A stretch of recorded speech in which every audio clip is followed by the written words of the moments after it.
मात्रै हो हैन, माथि कौसी तल कौसी भर्याङ सबै छ, अझै धेरै हाल्नु नै छ हैन। अनि म त धुलो क्या यिनीहरूको धुलो। अनि कसरी चाहिँ सफा गरौँ भनेर सोचिरहेको थिएँ। अनि मेरो दिमागमा छट्ट लागेर आइदियो यिनीहरूलाई नरन गरिदिने होइन, साबुन पानीले धुएर भनेर पहिला प्लेट लगेर धुयो।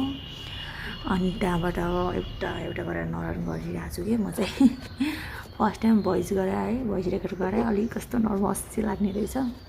इग्नोर हानिदिनु है, केही मिलेन भने चाहिँ। अनि म चाहिँ एउटा मिलाइरहेको छु। अनि फेरि मिलाउँदा ससुराबा चाहिँ फेरि आज हस्पिटल भर्ना हुनुभएको थियो। अनि आज हस्पिटलबाट डिस्चार्ज हुनुभएको थियो क्या, 6 दिनको दिनमा आज डिस्चार्ज हुनुभएको थियो।